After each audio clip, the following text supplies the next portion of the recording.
Hi, this is Peter Schiff again with another video blog. This is Thursday, March 12th, 2009. Well, the bear market rally continues today. I think the Dow is up over 200 points. The dollar, though, was down again, even with the Swiss franc being down about 3% on the day as a result of the Swiss bank cutting their interest rates. I think they're now down to 0.25% and intervening in the currency markets to actually sell their currency down against other currencies. But the dollar still managed to weaken. The New Zealand dollar, which we mentioned yesterday on the radio, they cut their rates to 3%. The New Zealand dollar actually strengthened about 2 or 3% on the day, as did other currencies on the day.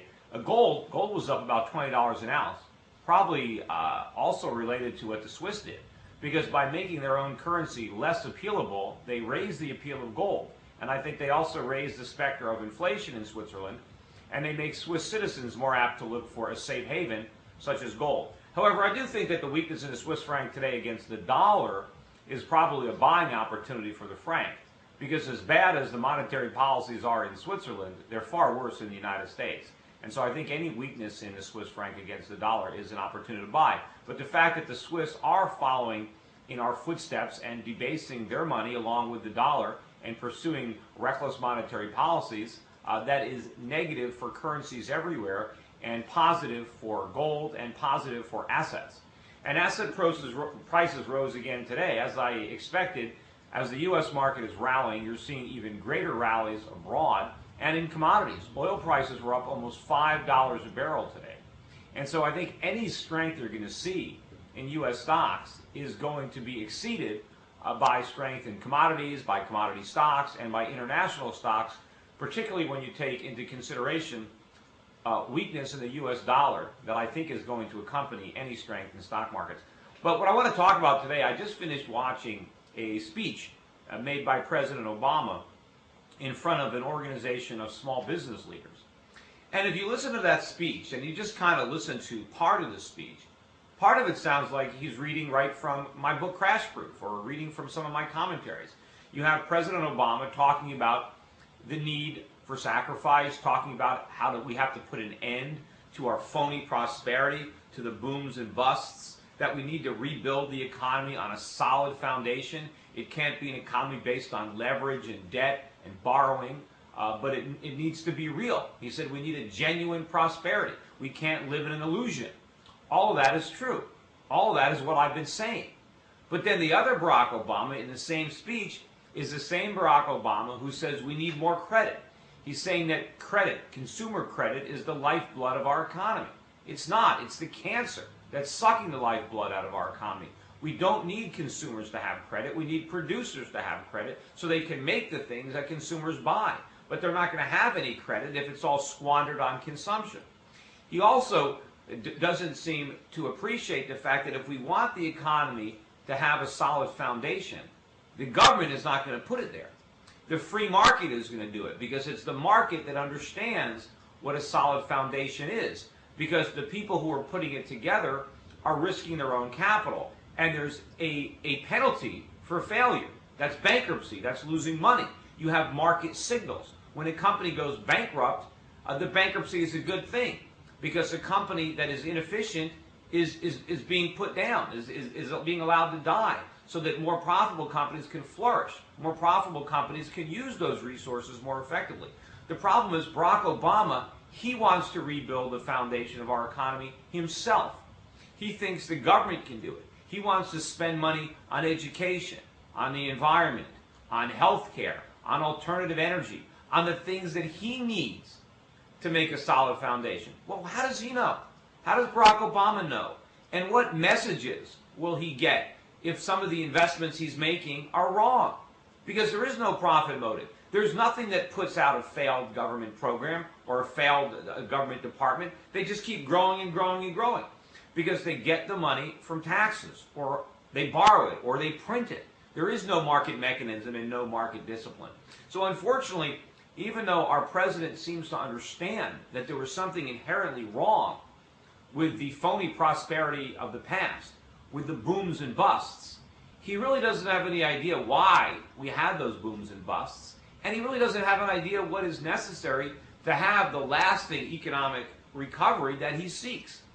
And I don't necessarily doubt that he's genuine in what he hopes to accomplish. I just know that his methods are doomed to fail. That there's no way the government and the wisdom of bureaucrats in Washington is going to replace the wisdom of the free market and the profit motive and the invisible hand. And there's no way that we're going to restore a sound economy, an economy based on savings and investment, if the president is encouraging more of the very reckless borrowing and spending that is at the root of the very phony economy that he's now criticizing. In fact, when he was meeting with these business leaders, he actually described the way more credit in the economy is going to help the economy. That if somebody can just get more credit, they can buy a house. And if they can buy a house, they can remodel the kitchen. And if they remodel the kitchen, then the contractor is going to get a job. And if the contractor can get a job, he's going to go buy a computer. And then the president said, we're off to the races. We're not off to the races. That's not how it worked. If it was that simple, every country would be rich.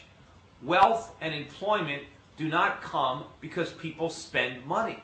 And they don't spend money because governments create credit out of thin air. The way we're off to the races is the opposite of Barack Obama. He's basically preventing us from even getting started in a new race. He's keeping us stuck at the starting block. What we need is the government to get out of the way so we can get in the race. And we can't win the race until we participate. But what's going to make us win the race is savings. If we can save our money, if we can stop spending, then entrepreneurs will have money that they can borrow, and they can invest in new capital, in providing goods and services, in providing employment. That's how the economy is going to grow. Barack Obama wants to build the foundation from the roof up. The market is going to build it from the ground up. And if Obama tries to build it his way, it's going to be no more stable than the phony economy that he's criticizing. Now, of course, Barack Obama wants somebody to buy a house. He's saying there's somebody who's thinking about buying a house. Let's get them credit. There's a much better way to let that person buy a house, because chances are that person shouldn't buy a house because they can probably rent a house, just like I am, much more economically. So why should the government try to encourage people to overpay for houses when there are more economical alternatives available in the rental market?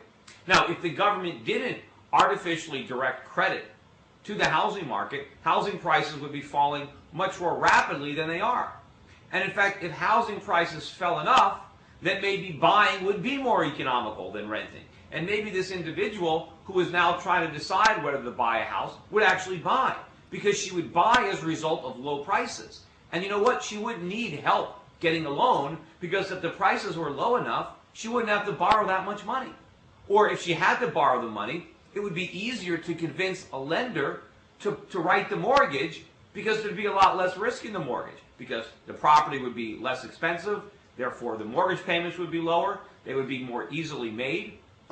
It's ridiculous. And it follows through to this whole idea about credit. And I talked about it on my radio show yesterday. I didn't blog on it on this site because I talked about it on Wall Street Unspun, and I'm writing my commentary about it right now. That'll be on my website tomorrow, because Meredith Whitney did this piece in the Wall Street Journal where she said that we need to preserve credit card lines because Americans rely on their unused credit card lines for the what-ifs. What if my kid needs braces? What if I lose my job? What if my dog gets sick? Well, you know what? That's what savings are for. Your what-if money is why you save. If your dog gets sick, you pay for it from your savings. You don't, you save for a rainy day. The idea is not, if it rains, I'm going to whip out my credit card. You have to have savings. You have to pay for life's vicissitudes with your savings, with your money. That's what it's all about. And in the meantime, while you're saving your money for a rainy day, society, entrepreneurs have access to those savings. They don't just sit there.